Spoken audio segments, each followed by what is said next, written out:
Hello बच्चों, welcome to miracle online platform.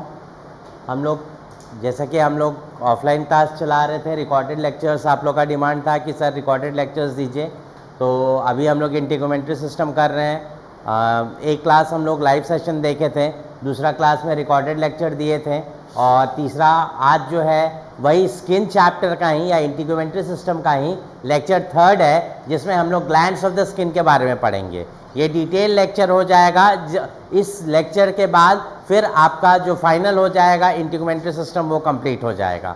ठीक है, तो लेक्चर 3 या ग्लैंड्स ऑफ द स्किन आज हम लोग देखेंगे। इसमें हम लोग देखेंगे क्या कि स्किन में कौन कौन से ग्लैंड्स होते हैं, difference between the various gland, और उसका अप्लाइड एनाटमी क्या है, क्या नहीं हो सकता है, किसके वजह से क्या होता है, वो हम लोग देखेंगे। तो चलिए बच्चों स्टार्ट करते हैं। और जैसा कि ये रिकॉर्डेड लेक्चर है, ये रिकॉर्डेड लेक्चर आपके ग्रुप में जाएगा। आप इस पूरे लेक्चर को देखेंगे, नोट्स बनाएंगे और उसका पीडीएफ बना करके आप एक ऑफिशियल ग्रुप अभी हम लॉन्च करेंगे, जो कि ओपन ग्रुप रहेगा।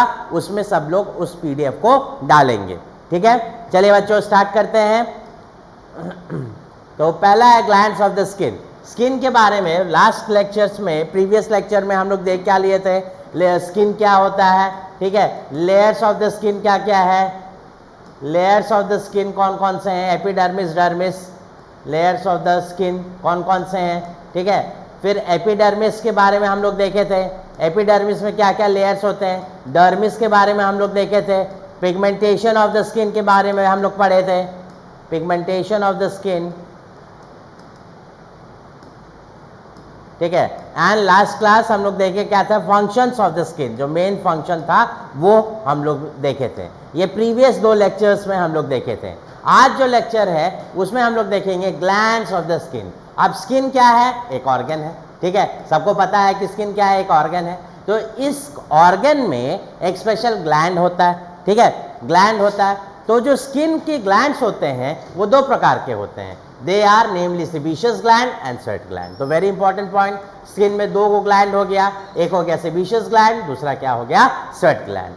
सेबेशियस ग्लैंड क्या होता है, ठीक है, उसका स्ट्रक्चर कैसा है और उसका सिक्रीशन क्या होता है वो देखेंगे। तो यहाँ से यहाँ तक आपका आ जाएगा सेबेशियस ग्लैंड्स के बारे में। तो जो सेबेशियस, पहला क्या है कि जो स्किन है, पूरा जो हमारा स्किन पूरा बॉडी में जो डिस्ट्रीब्यूटेड है स्किन, ठीक है, उसमें क्या है, बहुत सारे ग्लैंड्स देखने को मिलते हैं। बेसिकली स्किन में जो 2 टाइप के ग्लैंड्स हैं, वो एक है आपका सेबेशियस ग्लैंड और एक है आपका सेबेशियस ग्लैंड, और दूसरा जो है आपका स्वेट ग्लैंड है, स्वेट ग्लैंड्स।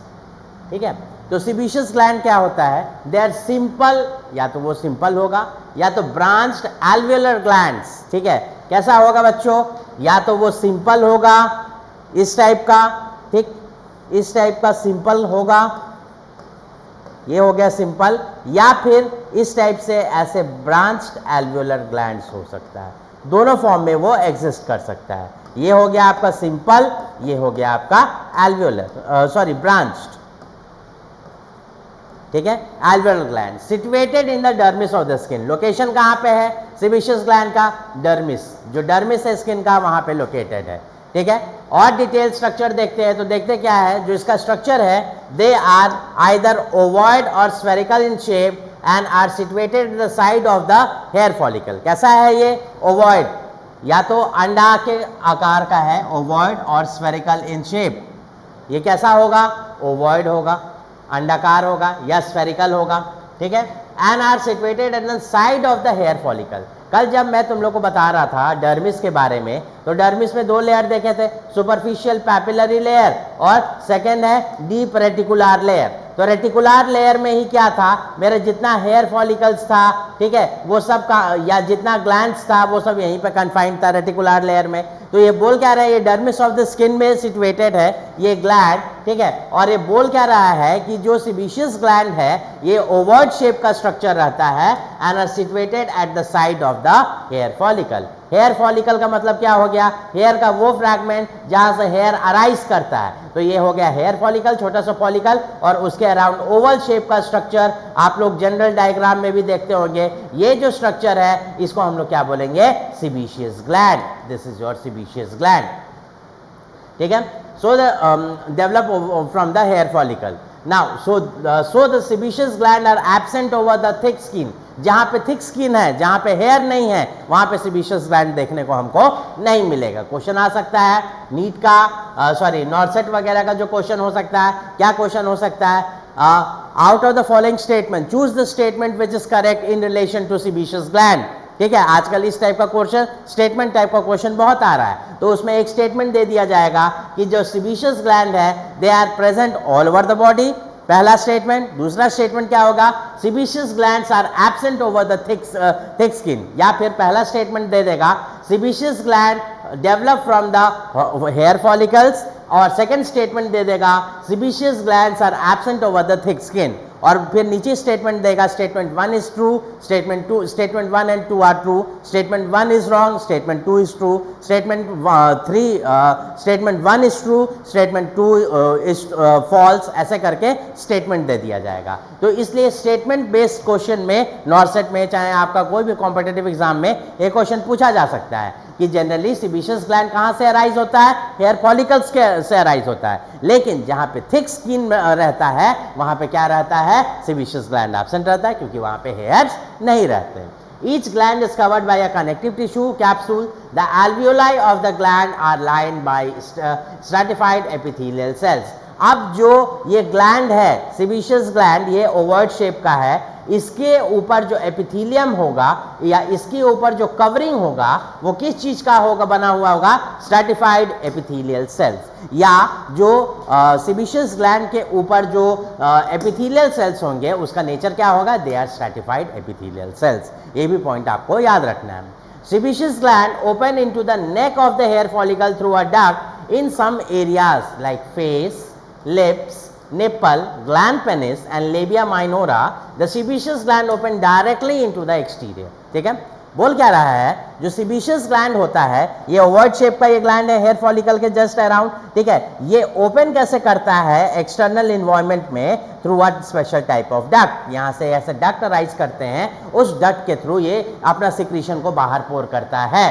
ठीक है, जो कि neck of the hair follicle, जो हेयर फॉलिकल का नेक है ना, उसी के अराउंड रहता है. ठीक है, ये हो गया neck of the hair follicle, तो neck of the hair follicle के अराउंड हमको देखने को मिलेगा. ठीक है, throughout the duct in some areas like, लेकिन कुछ कुछ एरिया है जैसे फेस हो गया, लिप्स हो गया, निपल हो गया, ग्लैंड पेनिस हो गया. ग्लैंड पेनिस मतलब कि जो पेनिस होता है उसके ऊपर का जो कवरिंग होता है, दैट इज ग्लैंड पेनिस. ठीक है, लेबिया माइनोरा, ये दोनों रिप्रोडक्टिव ऑर्गन है. ठीक है, रिप्रोडक्टिव ऑर्गन. ठीक है, या गोनाड्स है, ग्लैंड पेनिस हो गया या लेबिया माइनोरा हो गया. The sebaceous gland open directly into the exterior. वहां पे कोई हेयर फॉलिकल का मदद से लेकर के वो डक्ट नहीं बनाता है, क्योंकि ग्लैंड पेनिस के ऊपर या लेबिया माइनोरा के ऊपर कोई भी हेयर फॉलिकल्स नहीं रहता है. तो वो क्या होता है, ऐसा नहीं है कि वहां सेबेशियस ग्लैंड नहीं होगा, वहां सेबेशियस ग्लैंड होगा और वो डायरेक्टली ओपन हो जाएगा टुवर्ड्स द ऑर्गन. ठीक है, तो अगर हेयर रहेगा, जहां पे थिक स्किन रहेगा वहां पे तो होगा ही नहीं, और जहां पे आपका हेयर फॉलिकल्स नहीं रहेगा वहां पे ये डायरेक्टली क्या, सेबेशियस ग्लैंड कहां ओपन हो जाएगा, टू द एक्सटीरियर एनवायरनमेंट हो जाएगा. ठीक है, क्लियर है. अभी तक क्या देखे, glands of the skin. Glands of the skin में दो टाइप के ग्लैंड्स देखे, एक हो गया सेबेशियस, दूसरा एस्ट्रोइड ग्लैंड. सेबेशियस ग्लैंड क्या होता है, ऐसा ग्लैंड, दे आर सिंपल और ब्रांच्ड एल्वियोलर ग्लैंड. ठीक है, और they are located in the dermis of the skin. अब ये क्या होता है, इसका स्ट्रक्चर क्या होता है, ओवॉइड और स्फेरिकल इन शेप का होता है. या तो ओवॉइड होगा या फिर ये कैसा होगा, स्फेरिकल इन शेप होगा. या तो ओवॉइड होगा या फिर कैसा शेप होगा इसका बाबू, स्फेरिकल इन शेप होगा. और ये हेयर फॉलिकल, जो हेयर फॉलिकल रहता है उसके गोल गोल या उसके पेरिफेरी में रहता है. ठीक है, इसका काम क्या है, यहाँ पे जो सेबेशियस ग्लैंड है they are absent over the thick skin as they which are devoid of hair follicle.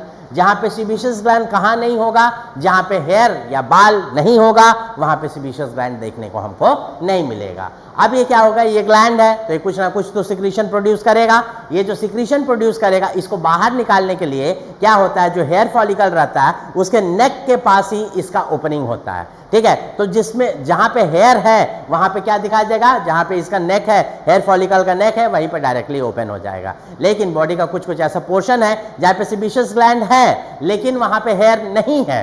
ठीक है, वहाँ पे क्या नहीं है, हेयर नहीं है. जब हेयर नहीं है तो वो कहाँ डायरेक्टली ओपन होगा, वो directly exterior of the organ में ओपन हो जाएगा.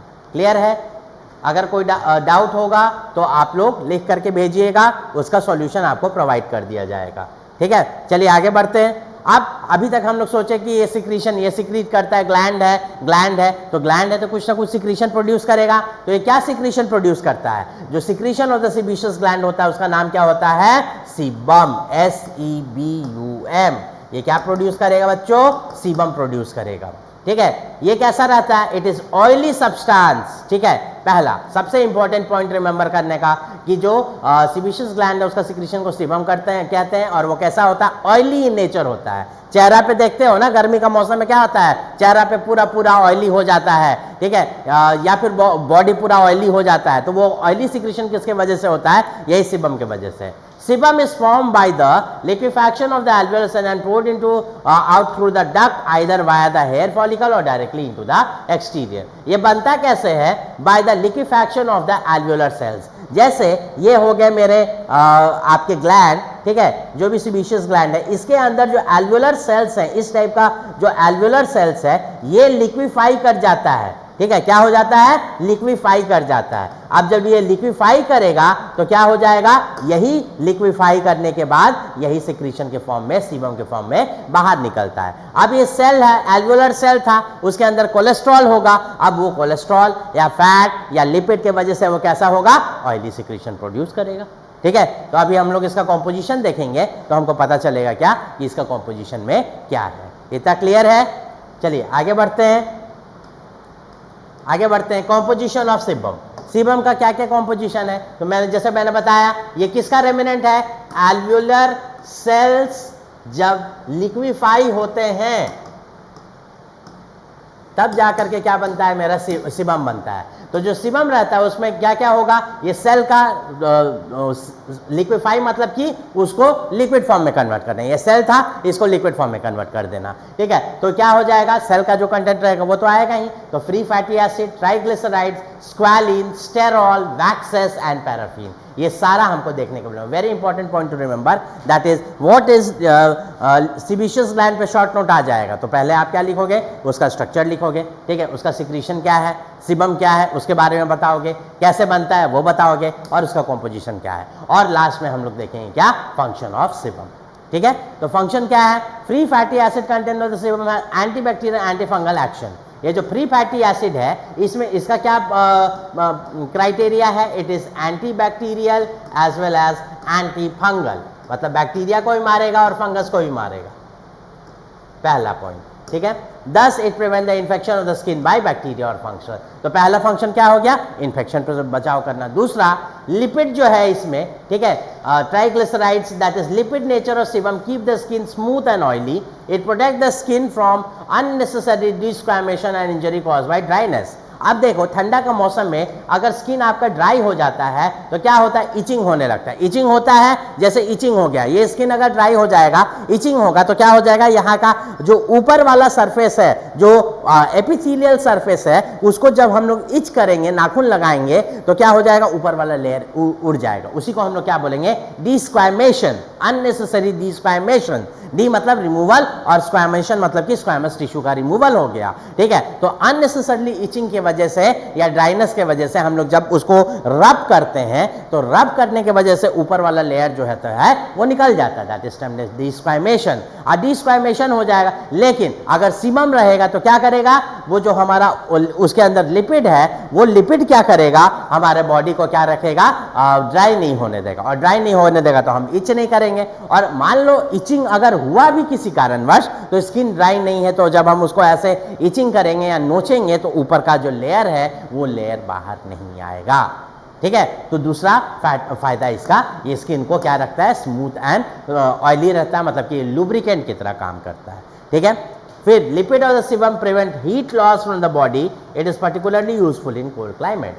ठीक है, तो हीट लॉस इंसुलेशन की तरह भी काम करता है। ठीक है, तो हीट लॉस से हम जो लिपिड है वो क्या करता है? हीट जो रहता है उसको बाहर नहीं जाने देता है। अब जब बाहर नहीं जाने देगा, ठंडा का मौसम है, बाहर एटमॉस्फेयर बहुत ठंडा है, ठीक है, हम लोग हीट एब्जॉर्ब करके रखे हैं शरीर के अंदर ताकि हमारा नॉर्मल ऑप्टिमम टेम्परेचर मेंटेन रहे।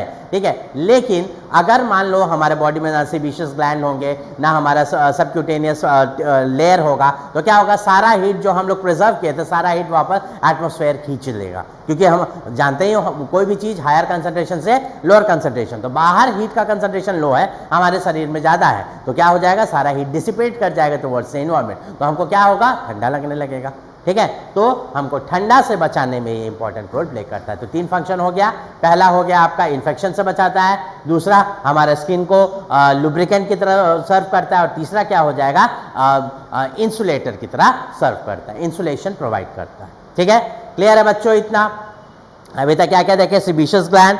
सेबेशियस ग्लैंड कैसा ग्लैंड होता है, जो कि स्किन में डर्मिस में लोकेटेड रहता है, इसका काम क्या है, ये सीबम प्रोड्यूस करता है। सीबम क्या है, sebum is form by the liquefaction of the alveolar cells, जो एल्वेओलर सेल्स हैं उसके जब लिक्विफाई करते हैं तो क्या बनता है, सीबम बनता है। सीबम का कॉम्पोजिशन क्या है, it is free fatty acid, triglyceride, squalane, steroid, waxes and paraffin. ठीक है, तो इसको याद करने का आप तरीका क्या हो सकता है, ST special task force.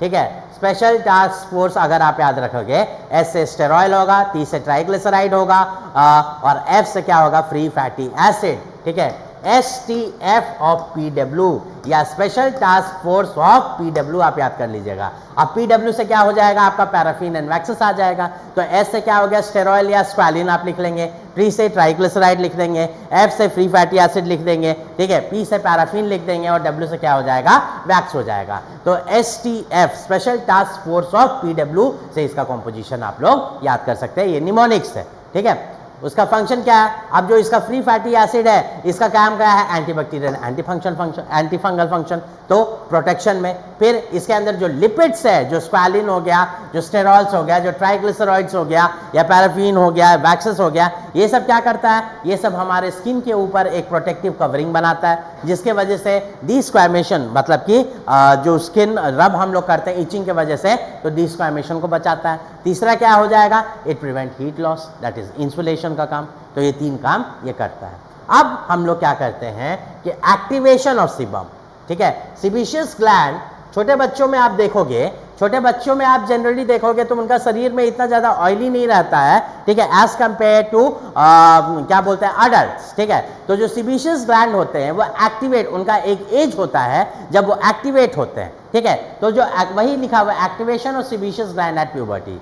Sebaceous glands are inactive till puberty. Very important point to remember कि sebaceous gland जो होते हैं वो जब तक प्यूबर्टी नहीं आता है तब तक क्या होते हैं, इनएक्टिव रहता है। अब व्हाट इज प्यूबर्टी, मतलब कि attainment of reproductive age in male as well as in female, उसको हम लोग क्या बोलते हैं, प्यूबर्टी बोलते हैं। जब सेकेंडरी सेक्सुअल कैरेक्टरिस्टिक बॉडी में डेवलप कर जाता है इंसान का, तब उसको हम लोग क्या बोलते हैं, प्यूबर्टी। जैसे मेल्स में वॉइस जो होगा वो हार्श हो जाएगा, ठीक है, डेवलपमेंट ऑफ प्यूबिक हेयर, ठीक है, फेशियल हेयर, दाढ़ी मूंछ जब आने लगेगा, प्यूबिक हेयर जब आने लगेगा, तो मेल्स में वो होगा। ठीक है, और फीमेल्स में क्या हो जाएगा, फीमेल्स में अगर देखा जाए तो फीमेल्स में क्या क्या हो जाएगा बताइए। फीमेल्स में डेवलपमेंट ऑफ ब्रेस्ट का डेवलपमेंट होगा। ठीक है, ब्रेस्ट का डेवलपमेंट होने के बाद बाद क्या होता है, डेवलपमेंट ऑफ ब्रेस्ट हो जाएगा, एनलार्जमेंट ऑफ हिप हो जाएगा। ठीक है, फिर उनका मेंस्ट्रुअल साइकिल स्टार्ट हो जाएगा। तो ये सब जब अगर होगा तब हम लोग क्या कहेंगे कि मेल या फीमेल जो है वो प्यूबर्टल एज में आ गया है।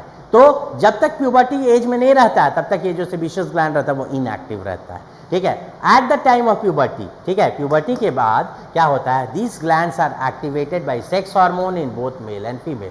ठीक है, तो इसको एक्टिवेट करने के लिए सेक्स हार्मोन की जरूरत होती है। ठीक है, जो सेक्स हार्मोन रहता है, जैसे मेल और फीमेल में जब सेकेंडरी सेक्सुअल कैरेक्टरिस्टिक्स डेवलप करेगा तो सेक्स हार्मोन डेवलप कर जाएगा, और सेक्स हार्मोन डेवलप कर जाएगा तो क्या हो जाएगा, सेबेशियस ग्लैंड जो है वो मेरा एक्टिव हो जाएगा। At the time of puberty, particularly in male, due to increased secretion of sex hormone, especially dehydroepiandrosterone, ठीक है, the sebaceous gland are stimulated suddenly, it lead to development of acne on the face.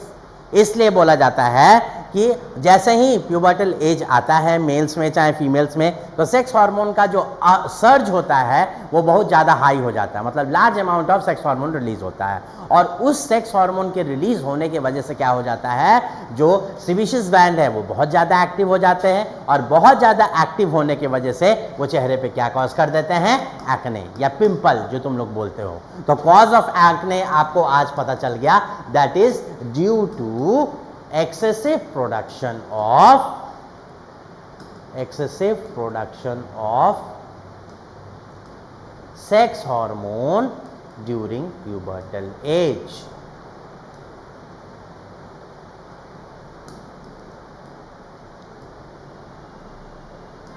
During pubertal age, ठीक है, उसके वजह से acne होगा।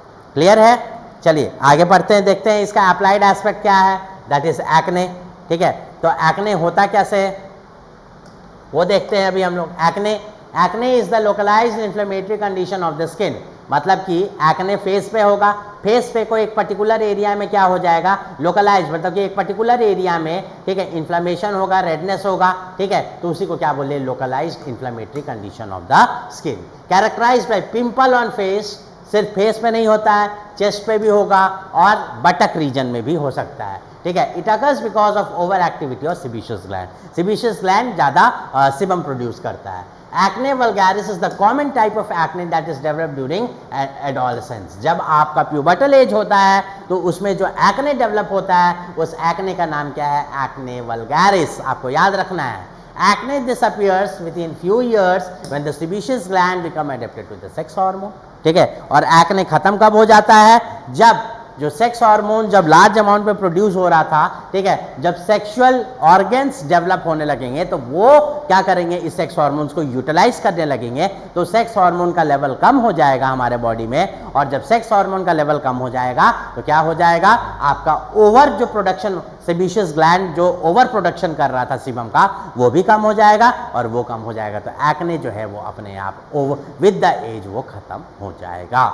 ठीक है, तो एक्ने का होने का मेन वजह क्या है, आपका over production of sebaceous gland. और ओवर प्रोडक्शन क्यों हुआ, due to activation of sex hormone. Sex hormone जो था वो एक्टिवेट हुआ एट द प्यूबर्टल एज, तो वो क्या कर दिया, आपका ओवर प्रोडक्शन कर दिया, और ओवर प्रोडक्शन की वजह से क्या हो गया, आपका फेस में, बैक में, चेस्ट में क्या हो गया, पिंपल्स आने लगा। ठीक है, पिंपल क्या है, या कुछ नहीं, that is localised inflammatory condition. ठीक है, लोकलाइज मतलब पर्टिकुलर रीजन में, और इन्फ्लेमेशन क्योंकि उसमें रेडनेस रहता है, स्वेलिंग रहता है, ठीक है, चेंज इन कलर रहता है, ये सब कैरेक्टरिस्टिक फीचर या कार्डिनल फीचर्स है इन्फ्लेमेशन के। ठीक है, तो इन्फ्लेमेशन होता है। जो सबसे ज़्यादा कॉमन एक्ने है जो कि देखा जाता है एडोलसेंट में, उस एक्ने का नाम है एक्ने वल्गैरिस।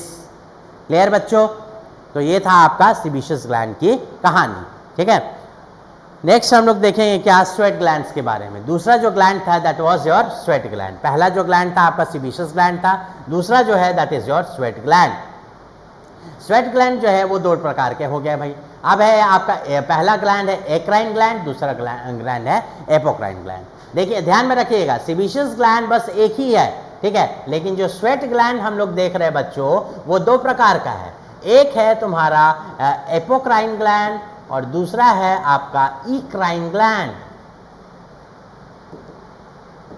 इक्राइन ग्लैंड, ठीक है, दोनों में अंतर क्या होता है, दोनों में अंतर यहाँ पे हम लोग देखेंगे। ठीक है, यहाँ पे बहुत अच्छा चार्ट के फॉर्म में मैंने बनाया है। ठीक है, that is eccrine gland and apocrine gland के बीच में अंतर।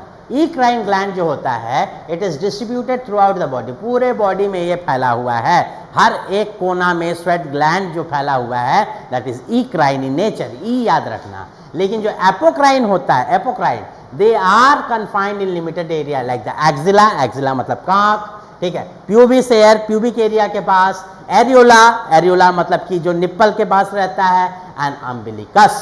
ठीक है, तो जो इक्राइन, पहला जो डिफरेंस है, इक्राइन ग्लैंड पूरे बॉडी में फैला हुआ है, लेकिन जो एपोक्राइन ग्लैंड है वो कुछ कुछ एरियाज में ही रेस्ट्रिक्टेड है। ओपनिंग क्या है, इक्राइन ग्लैंड जो है वो स्वेट पोर के फॉर्म में ओपन होता है, शरीर में पूरे बॉडी में स्वेट पोर के फॉर्म में निकलता है। लेकिन ये कहाँ पे निकलता है, इनटू द हेयर फॉलिकल निकलता है। ठीक है, पीरियड ऑफ फंक्शनिंग, ये बचपन से फंक्शन करते रहता है, छोटा बच्चा में भी पसीना होता है, चाहे बड़ा बूढ़ा इंसान में भी पसीना होता है। और ये क्या होता है, जब प्यूबर्टल एज आएगा तभी ये काम करना चालू करेगा, नहीं तो ये काम करना चालू नहीं करेगा। इसका सिक्रीशन जो होता है, पसीना कैसा होता है, क्लियर एंड वाटरी होता है, ठीक है। लेकिन ये जो पसीना होता है, जो एपोक्राइन ग्लैंड का सिक्रीशन होता है, थिक एंड मिल्की सिक्रीशन होता है, ठीक है।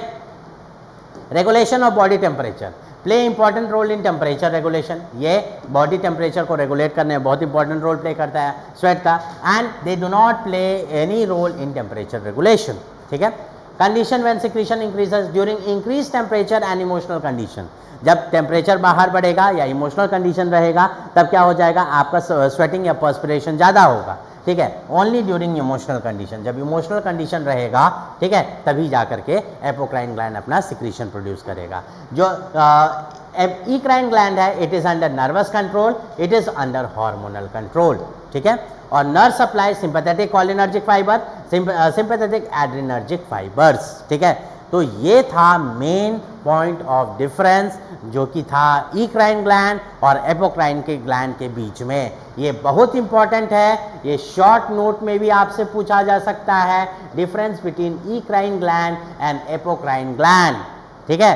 अब हम लोग ये आप बहुत इंपॉर्टेंट है, ये बाय हार्ट होना चाहिए सबको, सबके कॉपी में भी होना चाहिए और सब इसको एकदम याद करके रखेगा, ठीक है। चलिए अब हम लोग देखते हैं क्या क्या था दोनों के बीच में ग्लैंड्स के बारे में। एक बेसिक आपको रफ आइडिया मैंने दे दिया कि इक्राइन ग्लैंड क्या होता है और एपोक्राइन ग्लैंड क्या होता है, ठीक है। तो पहले हम लोग स्टार्ट करते हैं इक्राइन ग्लैंड के बारे में बच्चों।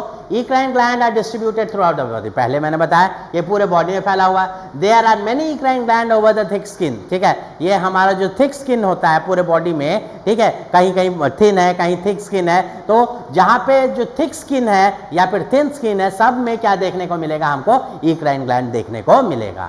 Eccrine gland, sweat gland is a tubular coiled gland. ये कैसा रहता है, इस टाइप का कॉइल्ड रहता है और ट्यूब के फॉर्म में रहता है, that is tubular coiled gland, ठीक है। अ कॉइल्ड पोर्शन, इसके अब दो पार्ट होंगे, ठीक है। जो इक्राइन ग्लैंड होगा उसका दो पार्ट होगा, दो part. A coiled portion lying deeper in dermis which secrete the sweat, इसका एक पोर्शन होगा कॉइल्ड पोर्शन जो कि कहाँ पे रहेगा, डर्मिस में रहेगा। ये हो गया मेरा डर्मिस और इसका ये कॉइल्ड पोर्शन हो गया, ठीक है। ये क्या हो गया, कॉइल्ड पोर्शन, ठीक है। Now a duct portion which passes through the dermis and epidermis, और दूसरा क्या होगा, एक डक्ट पोर्शन होगा। वापस से हम लोग डायग्राम देखते हैं, ठीक है। इसके जो इक्राइन ग्लैंड होंगे उसके आप दो पोर्शन होंगे। क्या क्या पोर्शन होंगे, एक तो ये हो गया मेरा डर्मिस, डर्मिस के दो लेयर हो गए, सुपरफिशियल पैपिलरी लेयर, दूसरा क्या हो गया, रेटिकुलर लेयर। तो एक पोर्शन होगा जो कि इस टाइप का कॉइल्ड अप होगा, ठीक है, इस टाइप का कॉइल्ड अप होगा और ये डर्मिस में सिचुएटेड होगा और फिर यहाँ से ऐसे हेयर टाइप का निकला हुआ रहेगा। ये जो कॉइल्ड अप पोर्शन आप देख रहे हैं बच्चों, ये जो कॉइल्ड अप पोर्शन है ये किसका पोर्शन है, ये पूरा जो स्ट्रक्चर मैंने बताया ये किसका स्ट्रक्चर है, इक्राइन ग्लैंड का। इसका जो कॉइल्ड स्ट्रक्चर है, मतलब कि घुमावदार स्ट्रक्चर है, ये हमको कहाँ पे देखने को मिलेगा, आपका डर्मिस के अंदर रहेगा, जो कि क्या सिक्रीट करेगा, स्वेट या पसीना सिक्रीट करेगा। और ये क्या है, hair like structure which passes through the dermis and epidermis, ठीक है। Eccrine gland, sweat gland, open throughout the sweat pore and is formed by single layer of columnar or cuboidal epithelial cells which are secretory in nature. Epithelial cells are interposed by the myoepithelial cells. Myoepithelial cells supports the secretory epithelial cells. The duct of eccrine is formed by two layer of cuboidal epithelial cells.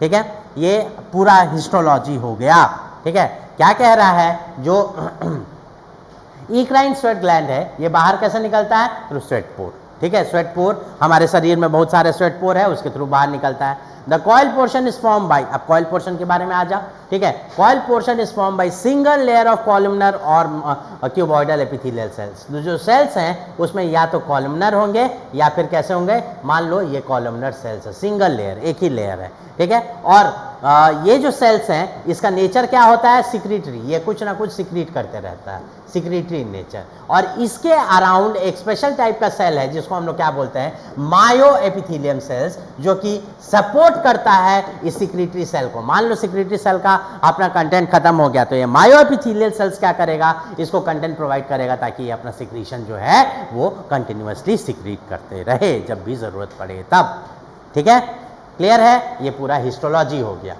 Histology.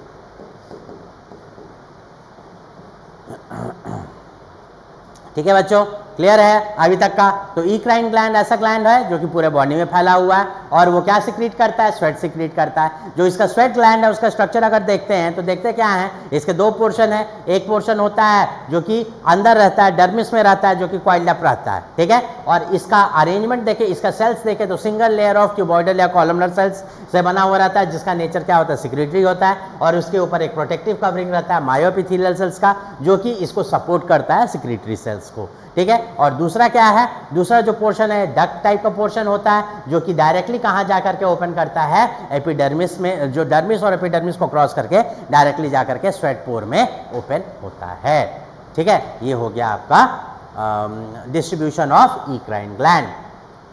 चलिए बच्चों आगे बढ़ते हैं। Secretory eccrine gland function through the life since birth, बचपन से ही ये secrete करता है a clear watery sweat. The secretion increases during increase in temperature and emotional condition. Eccrine play important role in regulating the body temperature by secreting sweat.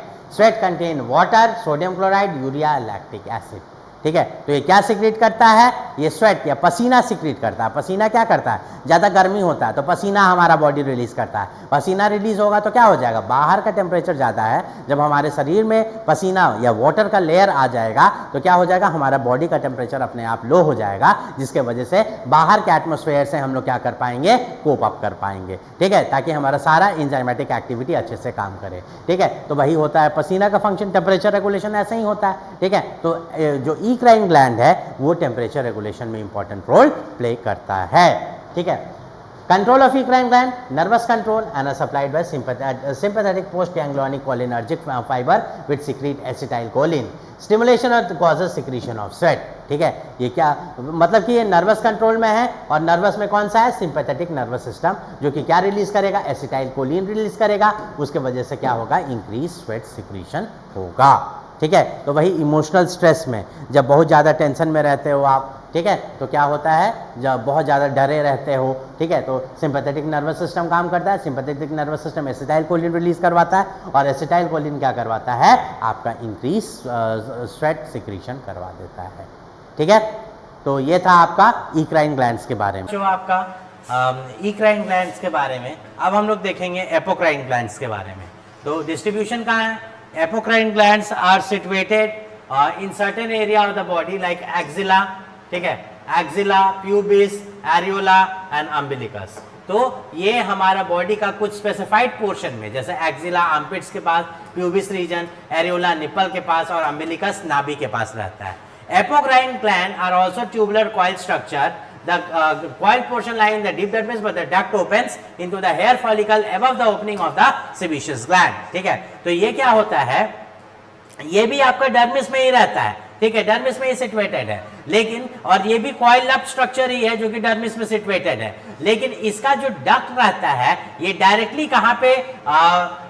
But the duct opens into the hair follicle above the opening of sebaceous gland. जैसे कि मान लीजिए sebaceous gland भी आपका hair follicle के duct में ही जाकर के खुलता है, तो ये भी क्या होता है? सेबेशियस ग्लैंड का जहां पे खुला है उसके ऊपर जाकर के ये खुलता है, ठीक है, क्योंकि ये कन्फाइंड कुछ कन्फाइंड एरियाज में लोकेटेड है. Secretory activity apocrine sweat gland are non-functional till puberty. Puberty तक ये non-functional रहता है and only at the time of puberty.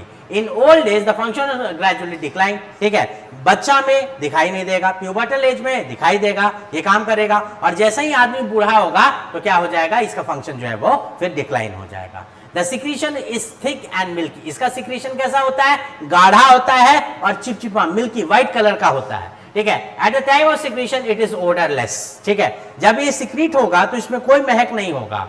But when microorganism grow in the secretion character odor develop in the region where apocrine gland are present. Secretion increases only in emotional condition. तो अभी आप देख रहे हो body का smell ठीक है। Body से एक अलग टाइप का फ्रेगनेंट, मैस्कुलिन फ्रेगनेंट या फेमिनाइन फ्रेगनेंट अगर आता है, ठीक है, तो बोलते हैं ना कि पसीना महक रहा है, ये महक रहा है, तो वो पसीना नहीं होता है, वो जो सिक्रीशन रहता है, एपोक्राइन ग्लैंड का सिक्रीशन रहता है बच्चों, वो महकता है, क्योंकि ये थिक और गाढ़ा है। अगर आप एक्जिला में उसको टच करोगे, पसीना हुआ है, और अगर आप उसको टच करोगे तो आपको कैसा महसूस होगा, उसका कंसिस्टेंसी वो गाढ़ा है, और अगर आप उसको स्मेल करोगे तो एक अलग कैरेक्टरिस्टिक ओडर, मतलब कि एक गंदा स्मेल के साथ वो आएगा, ठीक है। जनरली जब ये प्रोड्यूस होता है तो ये ओडरलेस रहता है, कोई महक नहीं होता है, लेकिन हमारा बॉडी का सरफेस के संपर्क में आने के बाद बैक्टीरियल इन्फेक्शन इसमें होता है और इसको क्या कर देता है, इसमें ओडर ला देता है, ठीक है। और इसका सिक्रीशन सबसे ज्यादा कब होता है, इमोशनल कंडीशन के वजह से होता है। अब इमोशनल कंडीशन क्या हो गया आपका,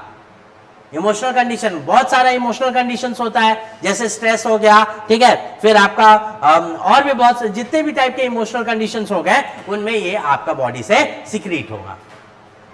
आगे बढ़ते हैं, इतना क्लियर है, ठीक। ये डिफरेंस चार्ट आपको याद होना चाहिए, बहुत इंपॉर्टेंट है, ठीक है। अब देखिए ये क्या करता है, apocrine gland are innervated by sympathetic adrenergic nerve fibres, तो ये भी सिंपैथेटिक एड्रिनर्जिक नर्व फाइबर्स, ये भी nerve, however but the secretory activity is not under nervous control. Very important point to remember, जो एपोक्राइन ग्लैंड का secretion होता है वो नर्वस कंट्रोल में नहीं होता है, लेकिन इक्राइन ग्लैंड नर्वस कंट्रोल में होता है। तो इसको कंट्रोल कौन करता है, however adrenaline from adrenal medulla causes secretion of by the apocrine gland, ठीक है। तो इसका सिक्रीशन कॉज करवाता है, ये हार्मोनल सिक्रीशन होता है, किसका सिक्रीशन, हार्मोनल कंट्रोल में रहता है, और कौन करवाता है, एड्रेनालिन एड्रेनल मेडुला करवाता है, ठीक है। Glands of the eyelid, glands of the external order and mammary gland are the modified apocrine gland. Very important point, ठीक है, कि हमारा जो आईलिड्स का ग्लैंड है, gland of external auditory meatus, ठीक है, and gland of mammary gland, they are modified apocrine gland only, ठीक है। नाउ वेरी इंपॉर्टेंट टॉपिक है फेरोमोन्स। फेरोमोन्स क्या होता है, pheromones are the group of chemical substances that is secreted by apocrine gland. Apocrine gland क्या secrete करता है, जैसे इक्राइन ग्लैंड स्वेट सिक्रीट करता था, वैसे एपोक्राइन ग्लैंड क्या सिक्रीट करता है, फेरोमोन सिक्रीट करता है, ठीक है। Some scientist call this substance as vomeropherins, ठीक है, इसी को हम लोग क्या बोलते हैं, वोमेरोफेरेंस भी बोलते हैं, वोमेरोफेरेंस। When secreted into environment by an organism, pheromone produce certain behavioral effect in other member of the same species, ठीक है। ये ऐसा है, ठीक है, जब ये फेरोमोन्स रिलीज होता है हमारे बॉडी में, ठीक है, जब फेरोमोन्स कोई भी इंडिविजुअल के बॉडी में रिलीज होता है, तो सेम स्पीशीज के ऑर्गेनिज्म के जो उसका काउंटर पार्ट होगा, सेम स्पीशीज का जो उसका काउंटर पार्ट होगा, उसके अंदर क्या जनरेट करेगा, एक बिहेवियरल इफेक्ट जनरेट करेगा। उसका बिहेवियर जो होगा वो चेंज होगा, मूड जो होगा वो चेंज होगा, इंस्टेबिलिटी डेवलप देखने को मिलेगा, ठीक है।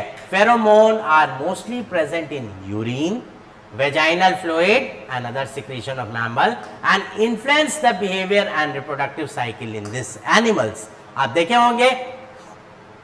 देखे होंगे जो डॉग्स होते हैं, जो अदर एनिमल्स होते हैं, वो यूरिन स्मेल करते हैं, ठीक है, यूरिन स्मेल करते हैं या वेजाइनल फ्लूइड स्मेल करते हैं, वेजाइना स्मेल करते हैं, ठीक है। डॉग्स वगैरह जब मेटिंग करना होता है तो उसका वेजाइनल या तो उसका यूरिन, जो फीमेल पार्टनर होगी, काउंटर पार्ट होगी, उसका या तो यूरिन को स्मेल करेगा या फिर उसका वेजाइना जो होगा उसको स्मेल करेगा। उससे अगर फेरोमोन्स की बदबू आ गई या खुशबू आ गई तो मतलब कि उसके अंदर कुछ ना कुछ चेंजेस हो रहा है, एंड जो डॉग है, ठीक है, जो शी डॉग है, शी इज विलिंग टू, बोलते हैं ना कि वो गांव वगैरह में देखा होगा कि वो गाय जो है उसका प्रेगनेंसी का टाइम आ गया, ठीक है, तो मींस दैट कि जो फीमेल डॉग है या फीमेल काऊ है वो they are ready to conceive now. ये इससे हमको उसके सेक्सुअल कैरेक्टरिस्टिक्स के बारे में भी पता चलता है। Detail of pheromone in lower animal are well documented, however human pheromone are not fully studied. Recently it is found that pheromone excreted in the axilla of a woman affect the menstrual cycle of her roommate or other woman living within her. These stimulate receptors of vomeronasal receptors. They are distinct from other olfactory and especially the odor of the pheromone. Impulse from this receptor are transferred to hypothalamus, which influences the menstrual cycle. ठीक है, this effect on the menstrual cycle of other is called as dormitory effect. ठीक है। तो ये होता क्या है pheromones में, अभी तक जानवर में तो ये देखा गया है, लेकिन इंसान में एक बार देखा गया क्या कि अगर एक ठो फीमेल है pheromones in the axilla of a women, कोई वुमेन है जो दो रूममेट है, फॉर एग्जांपल दो रूममेट है, ठीक है, एक रूममेट का जो एक्सिला होगा वहां से क्या निकलेगा, पसीना निकलेगा, तो एपोक्राइन ग्लैंड का सिक्रीशन निकला। एपोक्राइन ग्लैंड का क्या सिक्रीशन है, फेरोमोन।